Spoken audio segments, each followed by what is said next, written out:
Welcome back, everyone, to the School of Greatness podcast. Thank you so much for being here. I'm in Tony Robbins' jet. Good to see you. Thanks to see you as well. Thanks for inviting me on your jet. I'm very excited to be here. It's kind of a crazy place to meet, but I have to go. So yeah. This is the quick run and gun interview. You've got a documentary coming out right now that you're headed to Palm Springs for, so we're doing it on the jet, which is incredible. And it inspires me about the topic we're covering, which is on your book, Money, Master the Game, 7 Simple Steps to Financial Freedom. You've shown that you have the financial freedom, but you didn't always have financial freedom. In fact, when you were growing up, you were really poor, right? Extremely poor. We had no money at Thanksgiving for food. It's part of why last year I started feeding when I was 17. I started feeding families because I was fed when I was 11. And I fed 2 families literally, and it was so moving. I said, I'm gonna double it. I went to 4 and then to 8. And then it was like a game to see could I reach more people. And then I started with some of my employees. And then eventually I got to 1 million people a year, then 2 million. Then I started matching my foundation with 2 million. So for 12 years, I fed 4 million people a year. And then when I was writing this book, I'm interviewing, if you can imagine, all these people started with nothing and are multi-billionaires. At the same time, Congress cut food stamps, it's called SNAP now, but it was food stamps originally, by $8 billion. Wow.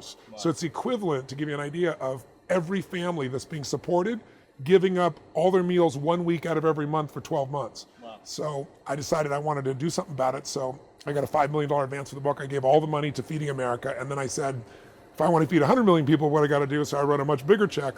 And now we did 102 million people last year, but now I'm going to do 100 million again this year. And I got a plan to feed 1 billion people over the next 10 years. So it's so full circle from where I began. It's crazy. And it's an incredible privilege to be able to make a difference like that. Why is it important to be thinking of giving and contribution in order to generate wealth? When people say that, well, I don't have much to give, I'm barely making enough to pay my rent, my food, how can I have the mindset of giving in order to build wealth? What would you say? It's the only, you never get beyond scarcity, you got to start beyond it. You got to plant your feet. And so many people say, well, when I'm rich, I'll give some money. Right. If you won't give a dime out of a dollar, I can promise you're not going to give 10 million out of 100 million, right. Not a trillion years. So if you start, what I always believe is it transforms you. I had a group of kids that I went to, like when I was 31 years old, I was invited to this grade school in Houston, Texas. And each grade did a little mini assembly for me of how they used my stuff, at that year. And at the end, I was really emotional, and I was like, you guys asked me to come inspire you, you've inspired me. And so the 6th graders had only done it for 1 year, and I said, I'm gonna sponsor your college educations. I had no idea how I was gonna do it. I didn't have the money to do it, but I said, I was 31 years old. Wow. I was doing well, but not that well. And I said, I'm gonna pay for your college educations, but I said, here are the rules of the game. And I just made it up while I was right there. I said, you gotta keep a B average. I'll get you mentors. There's no excuse not to be above average. You gotta not use drugs. You not get yourself in prison, and you got to give me 20 hours of community service a year. Wow. And the reason I did that is I don't have a college education, but I knew if I got these kids who thought they needed something to be the ones to go give something, it would change their identity, it would change their life more than college. Right. And ironically, I think we had 70 kids originally. I lost 95 kids I was going to lose. I lost the first year. It was like 30 kids. And the reason was their parents did not want them to have to do community service. They said they should be receiving, they shouldn't have to work. And it was just staggering to me. Wow. But the ones that did it, some have PhDs now, went through that process. So I really believe that the secret to living is giving, as corny as it sounds. I had an experience where I was driving on the 57 freeway, not far from here in San Gabriel Valley, and it was midnight. I was driving my 1968 Volkswagen Bug, Baja Bug, and I was been in business for, a year and a half, and I was working my guts out, and I was so frustrated because, I always say that most people overestimate what they can do in a year and they underestimate what they can do in a decade or 2 or 3, right? So I'd been working for this year and a half as hard as I could work, and nothing was working at the level I wanted, and I was so frustrated. I was mad with myself, I was mad with the environment. I was feeling overwhelmed and stressed. It's midnight, I'm exhausted, and all of a sudden, this thought hit me, and I literally pulled over on the side of the road, and I've always kept physical journals. I still have the journal to this day. And I wrote on this one whole page, the secret to living is giving. Wow. And I sat there and I cried because I just realized my life for the last year had gotten focused on why isn't it working instead of how do I give more? And I made that shift, and it was one of the most important shifts in my entire life. And for probably a year, things started to get better. And then, you're in business, you make mistakes, I was a young kid. And I found myself all of a sudden in a 400 square foot bachelor apartment. I'd lost the progress that I'd made. And I was so broke that I wrote about this at the end of my book, because I was trying to think, how do I get this thought across to somebody? And the most seminal moment for me was I had, I don't know, $21, $22, whatever it was, to my name. I'm living in a 400 square foot bachelor apartment. I'm feeling sorry for myself. I'm watching Luke and Laura on General Hospital. I mean, I was a mess. I was a total mess. And I realized I've not paid my rent and I'm out of money. And I don't have any prospects for some new cash in the short term. How am I even going to eat? So I decided to go to this all-you-could-eat salad bar that they had around the corner of this place called El Torito. Still there in Marina Del Rey. Yeah. And I lived in Venice. So it was about a 3-mile walk. I didn't take the car because I couldn't pay for parking, for the gas.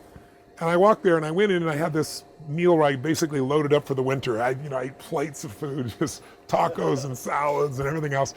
And while I was sitting there, there was this little boy that came in. He opened the door and he was wearing this little vest, this little suit. And he, I don't know, probably 9 years old, something like that, 8, 9, 10. And he held the door open and in walks behind him this beautiful woman who was clearly his mother. And so, I definitely took it in. And then he sat down, he pulled out the chair for her, and he was just so attentive to his mother. I mean, he was just so with her that honestly, I was moved.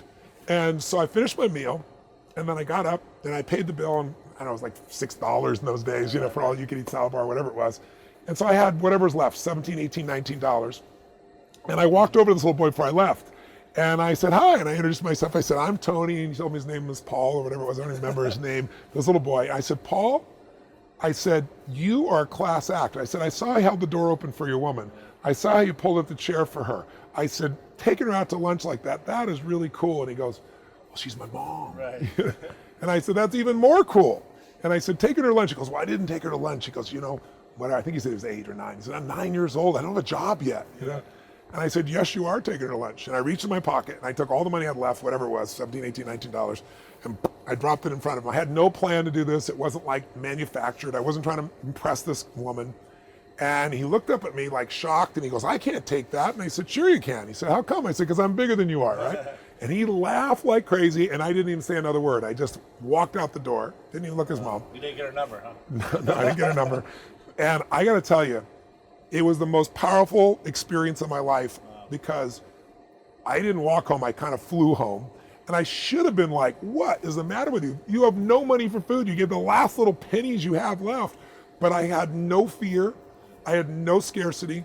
And I got home and I realized what I'd done. It was like, I have no money now. I have like no money, nothing, right? I was trying to conserve by going there, And I don't know. I just, I've worked on a plan. I figured I'll figure this out. And the next day I got the old snail mail and came in around like noon.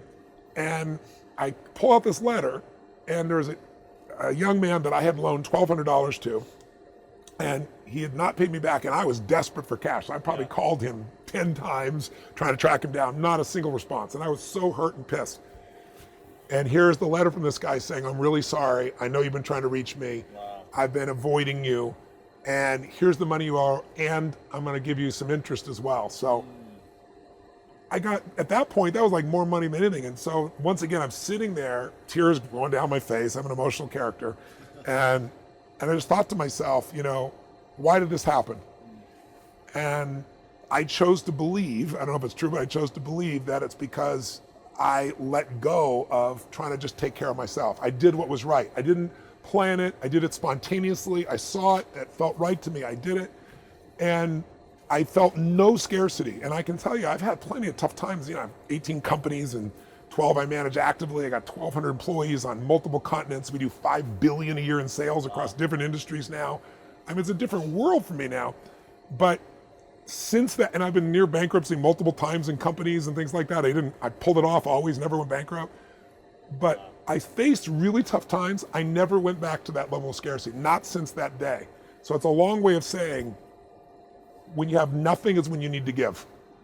If you're gonna wait till you think you have something, you're never gonna have something of any size or scope. There's something inside the human psyche that when you do what's right and you get outside of yourself, there's something that'll click for you. And also, tithing is a perfect example. I don't know anybody regardless of religious belief, who's tithed 10% of their income for a decade and not prospered massively. And Sir John Templeton, who was the first billionaire investor, was the first person who said that to me. He said, Tony, I know you tithe, but he said, tithe more. He said, do more, give more. And he said, you'll receive more, just how it works. And I found it to be absolutely true. Really? You continue to give more and more every year? Yeah, well, I was thinking I was writing checks for $5 million. I mean, work on a book for 4 years and give up all the profits. And then I wanted to feed more people, so I wrote another big check above that. And now I'm doing it this year. I'm going to do it for the next 10 years. Amazing, incredible. I love hearing this story. I've heard this story before, but it always captivates me. Who was the most influential person in your life growing up? Well, my mom was, in that she taught me she demanded that I show up in a different way than most people would. Meaning she wanted me to grow, she wanted me to be successful, she pushed me incredibly hard. But also she was kind of, she was a drug addict, a prescription drug addict, she overused those, and she was an alcoholic. We had no money, we lived in a 1,200 square foot house, and my 4 different fathers all lived in the living room at different stages. She had her own room, and she would call me every day on the phone, 11955, so you could ring your own phone, and I'd pick it up, and she'd give me instructions, and I'd go to the store on my bicycle, and I'd buy the groceries, and I'd make the meal.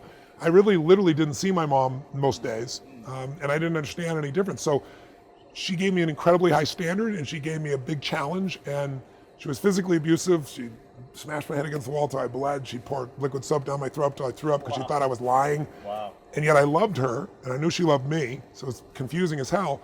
But she made me a practical psychologist because I had to figure out, I have a younger brother, 5 years younger, younger sister, 7 years younger, and I had to figure out how am I going to keep them from getting hurt. And if she had been the mother I thought I wanted, I wouldn't be 1/10 as driven. I wouldn't, I suffered so much, I don't want anybody else to suffer. That's why I'm as driven as I am.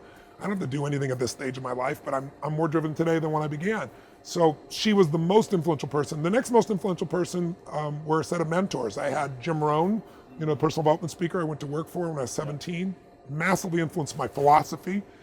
John Grinder, who started NLP, taught me strategy. He taught me how to produce results that people thought would take decades and days and in minutes. And I became his top student and so forth. So, and then along the way, I've had incredible mentors. Peter Guber owns the NBA Warriors and the LA Dodgers and, Mandalay Pictures. One of my dearest friends for 30 years plus. Mark Benioff, I've been coaching him for 16 years from the day he started Salesforce. He told me, Tony, I'm leaving my company because of you. I'm going to start this company. Salesforce.com, we're going to do 100 million a year. Now they're doing 8 billion. So I've got Steve Wynn is a mentor for me. So I have a lot of brilliant people, and I coach others and I get coached by others. Yeah. You've been doing the work for 40 years, right? Well, not quite. Almost 40 years. 39. It's my 39th year. 39 years. 39th year. This is a question a friend of mine, Ed O'Keefe, asked. He said, with all the tools you've learned and the wealth of information over 39 years, almost 4 decades, the strategies to break people through, to help them overcome their challenges. If you had to strip them all away, you can always use one strategy or one thing to use. What would that be? I wouldn't. Okay. Part of why I'm effective is because I don't buy that. I'm always looking for more strategy because one strategy will work with one person, not with another. But philosophically, I would say that the capacity to strengthen and increase your hunger is the one common denominator amongst the most successful people. Richard Branson's a good friend of mine, and Peter Guber, Steve Wynn, all these guys, they've never lost their hunger. Most people are hungry to achieve a certain amount, make a certain amount of money, and then they get comfortable and relax, or to get a certain level of fitness, and then they relax.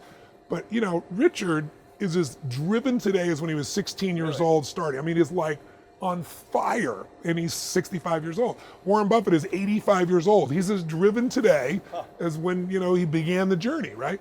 And so people that have that hunger, I believe intelligence, I love people that are wickedly smart. And I work to be wickedly smart by educating and training myself and so forth and training my brain.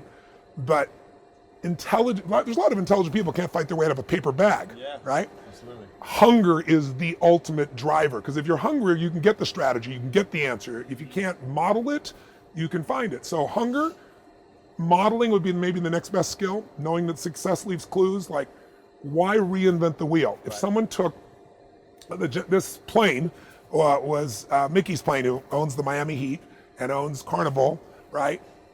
I mean, you can learn so much from a man like Mickey. It'd blow your mind what this man has been able to do in his life. And so why would I go learn by trial and error and maybe take 10 or 20 years when I could learn from somebody in a few weeks or a few months or a few hours, something that could save me a decade. That's what it is. That's why I read 700 books in the first 7 years, because I was like, if somebody takes 10 years of their life, they pour it into a book, and I can read that in an hour or 2 or 3 or 4, why wouldn't I? So how does someone continue to stay hungry, or rediscover what they're hungry about? The best way is get around where it's better and things will hit you. Say it again. Get around where it's better and things will hit you. Who you spend time with is who you become.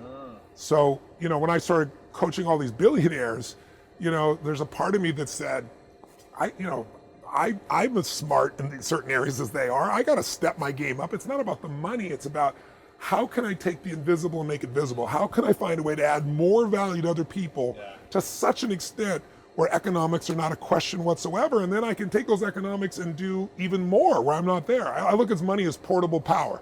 I can leverage my money to do things for people even when I sleep. Now, I love doing these for people, and I work 18, 20-hour days still, but it's really nice to have the leverage of that as well. Sure. In a few sentences, what would you say is your current vision for life? What's the vision you have, and what's the legacy that you want to leave behind? I saw, have you seen Hamilton, the play in New York? I hear it's incredible. Everyone's raving about it. You've seen it, right, Nick? Yeah, it's amazing. Isn't it extraordinary? It's amazing. Yeah, I loved it. I thought it was might be a lot of hype, but it was as good as the promise. Really? There's a line in Hamilton that I thought was really interesting. It says, legacy is planting seeds in a garden that you'll never see. And that was really interesting. But so for me, What's the garden you want to create you'll never see? Yeah. For me, it's human lives. For me, I love, my life is about being a blessing in the lives of the people I meet. I hope that whoever decides to watch your video, I hope something here will strike them and make them say, I got to get in proximity, or I got to raise my standard, or I'm going to go master my damn money. I'm not going to dabble. I hope that it stimulates someone in a way where it becomes a blessing in their life. And my legacy is the lives that I've touched, and my legacy is the institutions that I'm building right now that when I'm gone will continue to touch people. My foundation, the work that I'm doing with mentoring with kids, the ability to touch another generation. But my heartfelt prayer every day is be a blessing. And it's interesting. Sometimes you're a blessing just by giving somebody a few moments, just by loving on them, just being with them. Sometimes you're being a blessing because you coach them or you intervene with them. You can be a blessing in so many ways, but that's my daily focus. And it's not what I'm going to build for the long term. It's really what am I going to do right now. Why is that? Why do you want to create that legacy? Again, it's less about legacy than it is about doing what I'm made for while I'm here and maximizing it. I want the end to have me, I want to be climbing the mountain when I die, not sliding. So to me, it's about growth and it's about giving. Those are the only things that fulfill human beings. I always tell people, if you want to be happy, it's one word: progress. If you can make progress, and if your progress is not only within yourself, but it's actually doing something of value for more than yourself, you're going to be a damn fulfilled person. Yeah. How do you stay grounded in your personal and intimate relationships when everyone wants a piece of you? You sell out events, 10, 20, 30,000 people come to your conferences, pay tens of thousands of dollars. Everyone wants to interview you. You're coaching presidents, billionaires, world-class athletes. They call you, they want you to help them break through the next level. How do you stay grounded in your marriage or with your kids or with, friends? Yeah. My mom's craziness gave me a great gift. I wanted to be a professional athlete and wanted to be a professional baseball player. And when I got cut from the junior high school team, I figured out I'm in trouble. So I decided to become a sportscaster and a sports writer. Wow. And so I took typing when I was in junior high school. I was the only boy in an all-girl shorthand class, so I could capture everything because I wanted to be the best reporter, best sportscaster. I interviewed Howard Cosell and Woody Hayes and Dodgers and Rams. I got a job working for a daily newspaper when I was 13. And then I got this huge break, which was, I got these interviews no one had, like Joe Namath when he was so famous. I got these interviews, and here in LA, KTTV Channel 11, it's now a Fox channel, they were trying to get viewership, and so they kept trying different kinds of sportscasters. They even tried Fanny Fox the stripper. And somebody watched some interviews I did and went, holy shit, this 14-year-old kid, I was about to be 15, he's brilliant, and he's getting interviews nobody else is getting, So they called me up and they offered me the job to be the nightly sportscaster as I was turning 15. Wow. And I was out of my mind, like the dream I was going to have when I was like 25 or 30 was happening, I'm going to be 15. And my mom said to me, your ego's too big, and if I let you do this, you're even getting bigger. And she not only would not let me take the job, she made me quit my job working for the Progress Bulletin, which was a daily newspaper in Pomona, California, doing sports. And I hated her, and I was devastated, but it created a sensitivity inside of me that along with, I think, watching athletes who would not sign a card for a kid because they were making money selling cards, would make me so angry that I said, I'm never going to be one of those people. And so I'm not. You know, I've certainly have plenty of pride in what I've been able to accomplish and people I've been able to help, but I always know I'm just a guy. And while I've worked my ass off, I've also had grace in my life, you know, and I think when you achieve things, it comes from incredible obsessive focus, massive action, and figuring out how to execute and do things effectively, and it's grace. Right. And I never forget that that's a part of the formula for where my life is today. Do you think people need a little bit of ego to have that kind of drive and insanity or obsession, or is it more just belief in a bigger vision?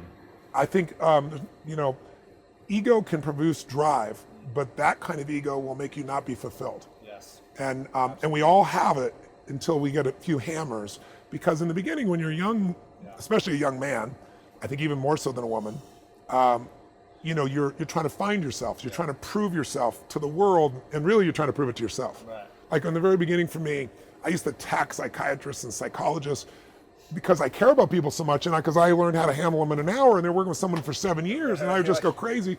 But I was also attacking them because I was also defensive because I didn't have a degree, and so I figured I'm going to be on the offense. I'm going to show them. But as I grew up, I realized, holy shit, these people care just as much as I do. Yeah. Now I've trained 100,000 therapists around the world with my partner, Chloe Madonna. So we make films of people's lives, like suicidal people who've been through hell, and you get to watch how I do it, as I do it, and then you get to see them 2 years later to know it really worked. Right. Do you ever question choices or decisions you make today? And does everything you touch turn into what you want it to be? No, of course not. No. Failure is part of life. I mean, the difference for me, though, is I look at failure as a stepping stone to success. It's a speed bump. I know I'm going to fail, but it's not failure if you learn something. And so, gosh, I've made so many mistakes. I've screwed so many things up, but every time I do, it becomes a way for me to explain to someone else what it takes. You know, it's like, here's what I've done. I think I have the ability to influence people because I talk about my failures. I talk about all the things that mess me up, but I show people that I didn't let it stop me, and you don't let it stop you. And I think that's really the secret in that area. And if everything you touch was successful, you probably wouldn't be able to relate to people as much. No, you'll be relate, and also it'd be total bullshit, and everyone knows it's bullshit. And also you'd be bored silly. Right. I mean, think about it. If you just said, I want this and it happened, I want this and it happened, you know, people don't value what they don't fight for. You know, it's like you see kids sometimes you know, your parents will say, you're not going to value this if you don't work for it. And your kid going, I'll value it, just give it to me, right? But it's true. Yeah. You know, the things we've worked the hardest for, we value the most. Yeah. So I think, you know, the purpose of a goal is not getting it anyway. The purpose of a goal, you know, is who you become.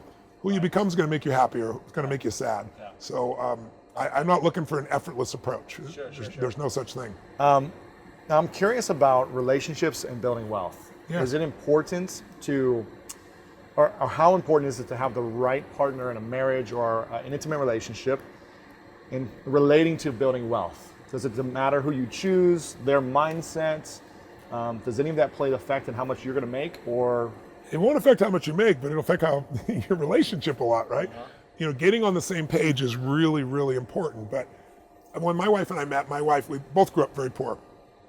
But I decided that I was going to find a way to add so much value that money would never be a question for my family, and you know, it would never stop me from giving or doing or sharing anything. And I made that decision early on. So I became an earner, ways of earning. She became a negotiator, a cost manager. Her mom's number one thing is somebody comes in, she goes, sharpen your pencil. That's not a good enough deal. And so when we first met, I remember we were in New York City, and this dates me how old I am, but I remember when they first came out with digital cameras, the very first digital cameras from Sony. And it was like such a cool thing. You could take 12 pictures or whatever it was in those days.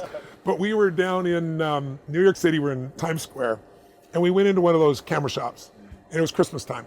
And I saw the camera, and I was like so excited about this camera. And I said, you know what, I'm gonna get one for my brother, my sister, my mom, and you know, I came up with, I don't know, it was like 12 cameras, and they were very expensive then. I think they were like $1,200 or $2,000 each. They were really crazy. Now they're like 200 for the same. Yeah, you know, no, not even. It's a million times better. But I went to the counter and the guy goes, "Oh my God, Tony Robbins, can I take a picture with you? I'll put it on the wall." And so I said, "Sure." And she goes, "Hey," she goes, "sharpen your pencil. What kind of deal are you going to get my boyfriend here?" And I wanted to grab her by the throat and just go, "What are you doing here?" It's like, "What are you doing?" And she's like, no, what's the deal here? And he goes, "Oh, well, I give you 10% off." She goes, "Sharpen your pencil, 10%. You're not taking a picture with my boyfriend." And I'm wanting to murder her, right?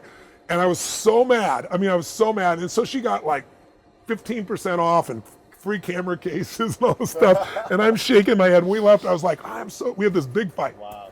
Today, I just call her Squeaky. She's my squeaky girl. She wants to go to Walmart as if we'd ever need to go to Walmart, you know? Right. And what I do is I'm delighted by the difference. And I go, you know what a beautiful gift. I've been in relationships before where I gave everything and the people were totally unconscious with money. Yeah. So to answer your question, it's nice to be on the same page. But you know, one day I told my wife I was coaching someone and the person gave me a $250,000 bonus. I don't care who you are. It's mind-boggling. It was like he didn't have to. It wasn't part of the deal. He pays me $1 million a year plus a piece of the upside. And he just said, "Tony, you did so much for me. I just want to give you this additional $250,000 bonus." And it wasn't the money. It was the generosity that just knocked me off my seat. And so I called my wife and I said, "Honey, Paul just gave me a $250,000 bonus. I mean, it's like, he's so generous." And she goes, "Oh, that's nice, honey. Hey, do you know what I'm making for lunch?" And I'm like, wow. you know? So I used to get upset about it. Now I'm like, that's my squeaky little girl. I'm thrilled she doesn't have to think about it. I'm in charge. Yeah. And so I don't think your partner has to. One of you has to master it. Right. And you have to have some alignment. Okay. Right? But you don't want them to be against you, essentially. Well, sometimes they're going to be. We were against each other in some ways. We're having fights. But what you eventually decide is, do I want to be right or do I want to be in love? There you go. And, I'd rather be in love personally, right? That's a good quote. And right then there. also I just said, to her, I said, "Listen, honey, I understand your intent." I had to go to her intent. Instead of being frustrated with her, saying, "This is really actually a cool quality." And she's my opposite in that area. And we're a good balance together. Right. You know, there's a lot of people that I grew up with who were poor, who had a negative mindset around money. They thought it was evil, that it was bad. Yeah. What would you say to someone who has that mindset, where they have a story around money that isn't a positive one? Yeah. They think of money, they think of evil, bad, corruption, whatever it may be. Yeah. How does someone shift it? Like, is it a daily practice? Is it something they can do right away? It's the truth. Get to the truth. The truth is simple. Money does not change people. Money makes you more of what you are. It's a magnifying tool. If you're mean, you got a lot more to be mean with. If you're generous, you got a lot more to be generous with and give. So it's bullshit that money is anything. All money is a symbol, and we all project on that symbol different things. You can, if you feel out of control with money, then you're going to project it as evil. If you feel incompetent and you see someone else more successful, oh, they're the 1%, they're the jerks. Right. Usually, by the way, they're the 0.001% you're pointing at. Right. But it used to be aspirational to be in the 1%. Yeah. Today, there's this new mindset that says they're evil, they're wrong. The people in our society that say they're the 99% are lying, because half this planet lives on $2.50 a day, right? $900 a year. If you are considered in poverty in the United States, you are the 1% of earners in the world. You are the 1%. In poverty. In poverty in the U.S. U.S. poverty. You're the 1% of the world. 1% of the world's Wow. earners. So what you're doing is saying, poor me, while you're typing on your Apple computer, right, or drinking in a cup of Starbucks. Somebody showed me a picture of the people that were camping out, and they got these great camping tools. I mean, they got all these brand name corporations that they're doing. They think they're the 99%. Right. Now, don't get me wrong. I wrote an entire book exposing the abuses in the system. But here's what I said. The system is rigged against you, but you can still win. Yes. But what you have to do is understand the rules of the game instead of complaining and whining. And what I did is I went to the very best and said, how can you possibly win when 70% of the stocks every day are being traded by high frequency traders? So before you choose Apple on E-Trade and hit it, as you hit it in microseconds, they see what you want, they get in front of you, they buy and sell it multiple times and make money off of you. Right. If you're a trader, that's a pain in the butt. But if you're an investor, over the long term, it doesn't affect you at all. Yeah. And what I really try to detail for people is how to get from where you are to where you want to be. If you're a millennial that's got all this debt and you don't think you can ever be free, I show you how. If you're a baby boomer and you're older and you think, I don't have any money, I'll never have it, I show you how to get that piece. And it's not, none of this is from my perspective. I teach the emotional part, but it literally is the 50 smartest minds in the world. And we were talking before we started the interview that you learned something new over the last 6 months or year since writing the book came out. Can you share with us? New and disappointing. Can you share with us, talking about fiduciaries? Yes. Well, the first thing that I did was, most people don't understand that there are lots of things you can't control in the system, but there are a few things you can control, and that's what you focus on and you can win. And one of those is you can't control where the markets are going to go, real estate, stock, anything, but you can control fees. And that sounds so third grade. Like, what does that matter? And not sexy. Not sexy.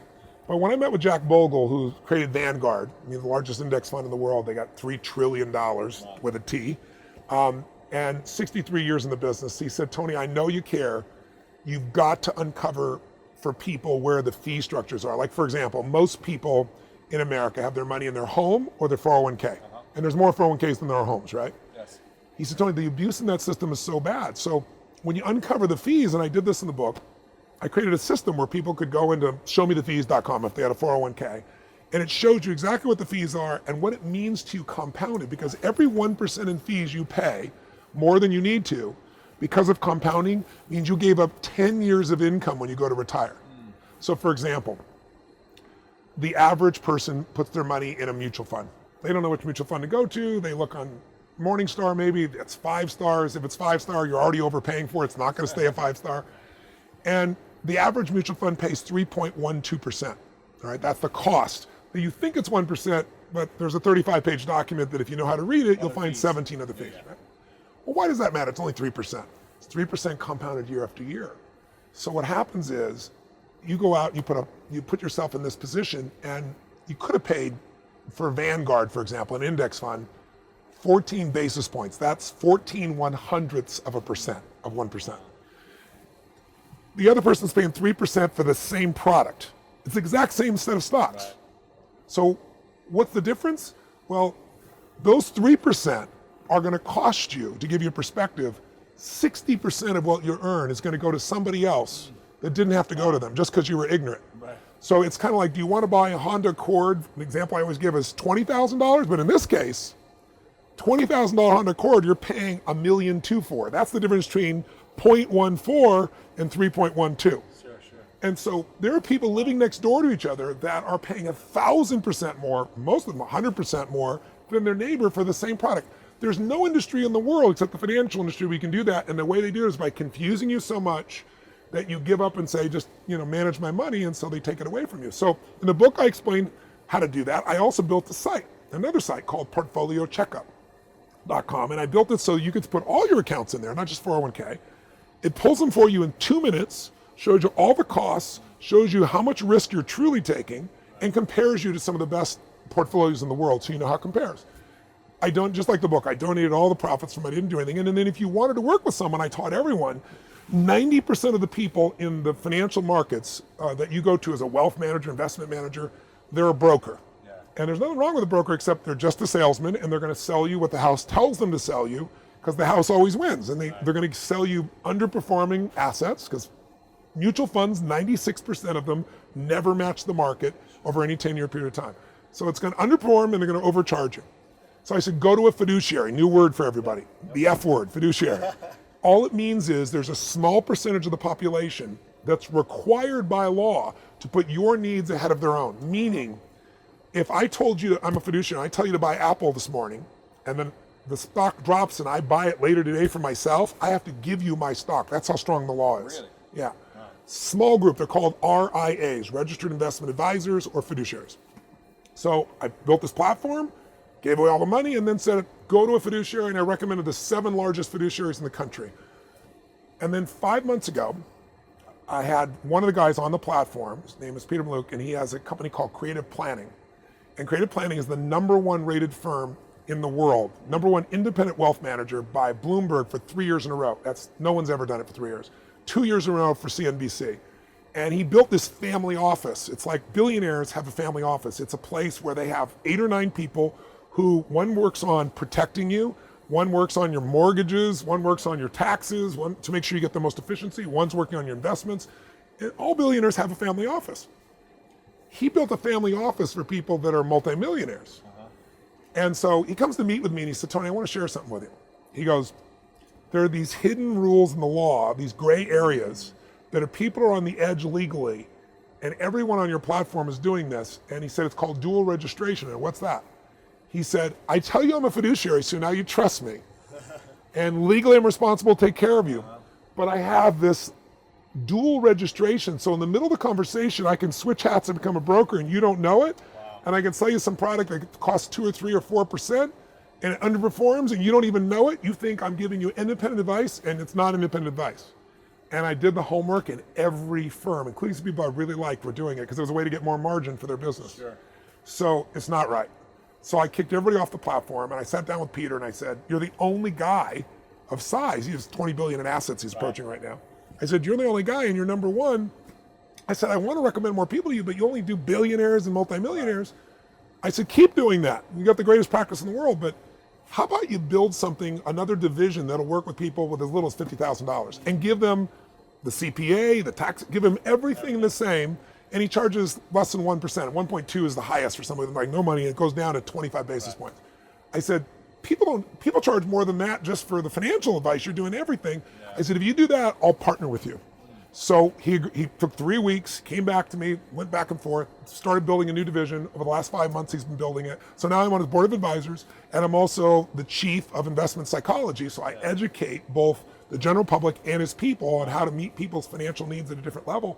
And I got him to create a second opinion, which means if you had a health challenge, anybody smart knows, no matter what this person tells you, get a second opinion and go to the best. Because there's so many opinions about what to do health-wise. There's so many opinions what to do financially. So I said, why don't you give a second opinion from the number one firm on earth? Why don't you provide that? Give people a plan, and then they can go implement on their own if they want, or for less than 1%, they can go with you. I think most people will end up going with you. Right. So he's agreed to do it, and anyone who wants to can go to thenumberonefirm.com, thenumberonefirm.com, or they can go to creativeplanning.net, and you can just apply. They'll interview you, they'll take you through a process, they'll build a plan for you, and then you can go implement it, or you can work with them. Amazing, amazing. A few questions left for you, if that's cool. And we'll have all this linked up here at the end, so if you're listening to the podcast, I'll give you guys the show note information soon.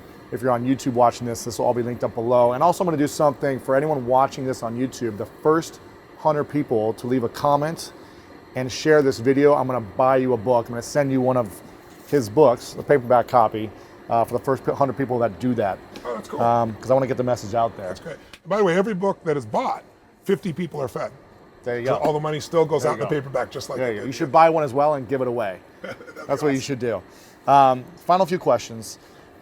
What are you most grateful for in your personal life? My wife, by far. I mean, I love my children completely, but my wife is truly the greatest gift in my life. My kids are adults. I'm so proud of them. But she is nothing but love. She's as mission-driven as I am.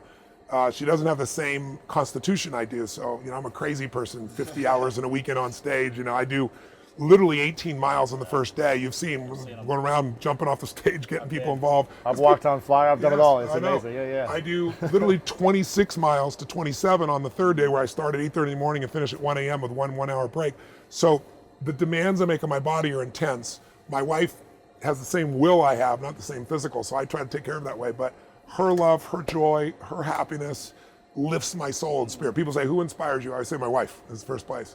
I love my children. I'm so close. One of my sons, Jarek, is, I know, a friend of yours. Yep. He's a tremendous coach. I'm really proud of him. One of my other sons is a partner in some of my financial businesses, Josh.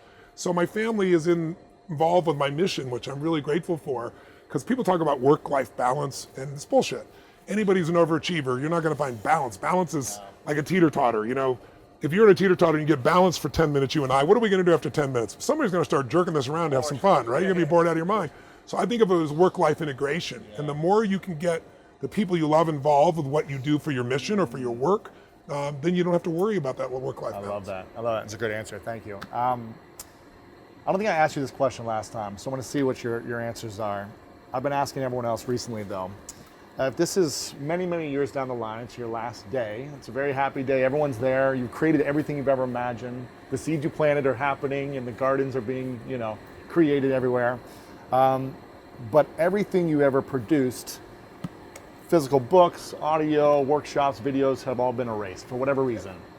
And you have one piece of paper. Your great-great-great-grandchild says, here's a piece of paper. Can you write down 3 truths? 3 things that you know to be true that we could remember you by. Since we don't have anything else, but these are the 3 things that is like your Bible, the lessons that we should be remembering to use and to follow for the rest of our lives. What would you say? Those 3 things. Love is everything. The secret to living is giving. And remember that the most important decision of your life is deciding whether you're truly committed to being happy no matter what. Because life is going to throw all kinds of curveballs at all of us. There's the one thing that's in common in this lifetime is extreme stress. You're going to experience it if you haven't already, and even if you have, you will in the future. How you like this positive thinking. But it's just true. Someone you're going to care about is going to die. Someone's going to take advantage financially if you're not careful. You're going to find yourself in a position the government might change the rules and you can't do what you're doing before. Somebody call, like I've gotten a call saying you got a tumor in your brain. Those days alter you. And if you decide that you're going to live in a beautiful state of mind, that doesn't just mean happy. It means, people say, oh yeah, I'm committed to be happy, but my wife left me. Well, then you're not committed to being happy. You're committed to be happy unless your wife leaves you. And you can't control that. You can certainly influence it, but you can't control it. Or I'm going to be happy except my friend died. Your friends are going to die. Your family going to die. So the greatest gift you could give yourself, besides making this life about love and making this life about giving, because to give you have to keep growing, is, I believe, to make that decision and say life is too short to suffer. And most achievers like you and I, we never use the word suffering, but we get stressed, we get pissed, we get overwhelmed. Some people get sad or depressed. And those are all forms of suffering. And your entire life you live in one of 2 states, states of suffering or beautiful states of being. And in a beautiful state of being, hey guys, in a beautiful state of being, we're still filming. Last couple minutes, sorry. That's good for your film. Thanks, Kirby. Okay. Yeah, I know we're late. We're finishing right now. Yeah, last couple minutes, sorry. There you go. And you can leave that in. It's the real thing. In beautiful states of being, it doesn't matter what happens. You're going to find something to enjoy and appreciate. And you and I both have interviewed people, I'm sure you have, that are born with no arms or legs, or they've lost their sight, or whatever, and they're happy. Yes. And then you meet billionaires or people, families, they got beautiful kids, beautiful husband, beautiful wife, and they get miserable over anything. I really believe you have to make that's the most important decision of your life, is that no matter what happens, I'm going to live in that state. And then you have to do the work, which is, I got a 90-second rule. When I get pissed off or frustrated, suffering comes up, it always shows up. But what I decide is, within 90 seconds, I kill it. Because in that suffering state, I'm not going to be there for my wife or my kids. In that suffering state, if I solve it, I'm going to be miserable even though I solve it, right? I realized I would give away my happiness so easily because, look, I got 1,200 employees plus in 18 companies on multiple continents in multiple industries. Right. What are the chances that today somebody's going to screw up something? Yeah. 100, it's 100%. And so I would be like, oh, I was so happy. And then John did this, or this person, what were they thinking? Or he opened the door in the middle of the interview, or whatever. There's always something, right? And so I decided that's the shit that's going to happen. That's part of, having multi-billion-dollar companies in lots of industries. So I'm going to enjoy it. And when something doesn't work out, we'll learn from it, we'll grow. It's all small stuff, right? You don't sweat the small stuff, it's all small stuff. So I've really experienced in the last year, that's probably the greatest growth for me, is not letting that suffering last and calling it suffering because it's inconsistent with my identity and probably yours as well, right? Yeah. So I'd never do that stuff, so I don't. And I call a spade a spade. Pissed off is suffering, worried is suffering, stressed out is suffering. And so if I know it sounds esoteric because we're doing this in 2 minutes. I usually take people now through like a day of experiences where they uncover this. I ask people, if I asked you, what are 2 of the most magnificent experiences of your life so far? The first 2 things that came to the top of my head was visiting a third world country and building a school for kids and seeing their joy and being in that experience. And then 2 others was achieving a dream of being an All-American athlete when I wanted to early on, when I worked for it for so long, and then also, not to pitch myself, but writing a New York Times best-selling book and having a dream and creating that dream. So, and then now there's a pattern to those examples. I'm not just listening to the content, I'm listening to tell me what you felt. What did you feel when you helped build that school? Incredible joy. It was like I was able to give, I was able to use what God had created for me to give back and support other people. And that contribution, that service for me was a major thing to see what I was capable of doing for so many other people beyond myself. And when you became an All-American, what did you feel? I felt a sense of, well, actually the first time I was an All-American, I was really happy and then I was really sad. I was really upset because I was driven by anger to prove people wrong that I would become it. So I made it happen by this willing it and this commitment to like proving everyone wrong and all the people that screwed me over, like, here's why you're going to accept me and why you're going to love me. And it didn't work completely. And it wasn't fulfilling. No. It was for a moment, and then I was like, this sucks. What's the point of this? So you just so beautifully demonstrated what I want to get across. Whenever we have our highest experiences of life, two things are involved. Some form of growth within ourselves and some form of contribution beyond ourselves. I could ask 100 people, as I've done this with thousands, and they always tell me something where they faced the fear, overcame something, but also in doing it, it benefited their family or benefited somebody else, or like what you did with the building. Whenever I ask people the worst experiences of their life, they will tell me something, and it was all about them. What happened to them? Yeah, so one of the reasons you valued that experience is there was growth in that experience to become the All-American. But because you did it all just about you, it wasn't fulfilling. Exactly. That's when I say, life's not about me, it's about we. And that's also why when people are suffering, it's always because you're obsessing about yourself. You're obsessing that something happened and now you have less. You think you have less. Right. Or something happened and you've lost something, lost love, lost money, lost significance, lost attention, lost something. Or because you did this or said that, or because I did something myself, I'm never going to have something. Lost, less, never are the sources of suffering. And when you say, no, I'm suffering because my children aren't doing well. No, you're suffering because you failed your children in your mind. It's about you still. When you get that all suffering is obsession with self, you can snap out of it. And all you have to do is stop expecting and start appreciating. You look around and appreciate things outside yourself, the people around you, your friends sitting across here, anything of that nature. And then starting to enjoy something. If you start to learn or grow from that, if you love, which to me is an action, if you love, if you give, if you're grateful, suffering disappears instantly. But you have to tell yourself the truth.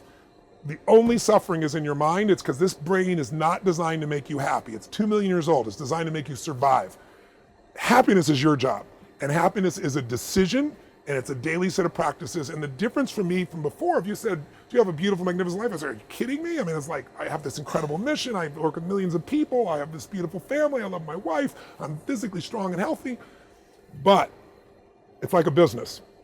If you measure the business annually, you feel good about the business, but you're going to have some bad years. If you measure it monthly, the worst you're going to have is bad months. Daily, when I take over a company, turn it around, I find usually a dozen elements of that business, and I'll measure them 5 times a day in the beginning. Because the more you measure, the better you can adapt and change. And I make everybody have to focus on it. Well, what I've done with this area of my life is, instead of saying, is my life beautiful? Of course it is. Or magnificent? Of course it is. I now measure it moment to moment. Wow. So if I feel that suffering, that frustration, that whatever's coming up, I go, this is the mind. I breathe in my heart. I find something I can appreciate. I become entertained by the experience and go, you know what? I'm going to live in a beautiful state no matter what, because not everything can I control. And the things I'm most upset about, they're fleeting anyway, most of them. Of course, I love it. One final question. Before I ask it, I want to acknowledge you, Tony, for everything. When I was 16, I told you this last time, when I was 16, my dad got me and my mom a ticket to go watch you in St. Louis at a big arena. Actually, Donald Trump was speaking there. Larry King, who I just had dinner with recently, was speaking over over TV. And by video, by Skype. Yeah, by Skype or whatever it was then. This is 20 years ago or something. And I never heard about you before. My dad said, you got to go do this, because I was going through a lot emotionally. And I remember listening and watching and I was more inspired by like the football coaches that were there and the athletes. I think Jerry, yes, he was there. I think Jerry Rice might have been there or something else like that. And I was more interested in that. Yeah. But at one moment, you walked down stage, you walked up next to me, and stood there. And I don't remember what you said, but I remember the way you made me feel. The energy, you were a catalyst for possibility. And I want to acknowledge you for creating that in me, but so many people around the world, for just being the catalyst for the next level. You're very kind. Yeah, so I'm really glad I was there. I'm really it was a great moment. In your eyes at that day. It was a great moment. I didn't know that I would be doing, a lot of similar things that you're doing. I didn't know where it would lead me, but it helped me in my sports and my relationships and in high school and college. That's awesome. From that moment. So I appreciate that. Thank you. And the last question is, who in the world right now is the definition of greatness for you, and what is that definition? Gosh. There's so many people. I mean, my dearest friends, Mark Benioff, Steve Wynn, Peter Guber, Paul Tudor Jones, are all great. And what makes them great to me is they're not only extraordinary, the best in the world at what they do, but they are all givers. They're all, Paul Tudor Jones created Robinhood. It's the largest, most effective foundation. He's given away like $1.2 billion, I think, so far in New York City for people. But he doesn't just give it away. He's invested in getting the outcomes and the results, like a person doing investments. He wants to make sure the result happened. I was in San Francisco recently. I'll give you somebody who inspires the hell out of me. I think it's great. I read in the San Francisco Chronicle that there's a group of nuns in the Tenderloin district that are being evicted. They feed the homeless, and they're being evicted because the man wanted to sell the property. He found a loophole and he's evicted. So they literally had no place to go and no money, and they're going to be homeless themselves. And I'm like, in a town full of billionaires, how has this not been handled, right? So I flew in, I went and met the nuns, and I said, let me work this out for you. I said, I'll find the leverage with this man. And I went to find the business owner, and I said, instead of making him wrong, I go, I'm a business owner. I can see you want to sell your building, but you're pretty dumb if you do it right now. I said, you're going to get hammered by the media. So why don't you and I make a deal? I'll give you a year's worth of money for them in advance at the higher level you want, and you let them stay for a year, and my promise is I'll get them out within the year. And I'll provide the resources to get them out. So I was gonna just lease them a place, help them get everything going. And then I hung out with these nuns for a day and a half. And then I had a million conversations with them by phone constantly. And these women live in a 200 square foot little room with no windows. And all they do every day is get up, make the food, and love these people. And I mean love them. They don't just feed them, look down on them. They love them. I was so inspired by them. For Easter, I went and bought them a soup kitchen, right? So they have their own soup kitchen now. No one can ever evict them. Everything is set. But I talk to them all the time. They call me Mr. Tony. Mr. Tony, I tell you what's going on today. And they inspire me. Their greatness. Someone that commits their life to something greater than themselves is great. And someone who can achieve and give, I think, is unique. And I love those people. I know that most people, I'm not dumb, most people are not happy every day of their life. They're not physically fit. They are not financially free. And they're not in a relationship where they're really passionate. Most people aren't, but a few are.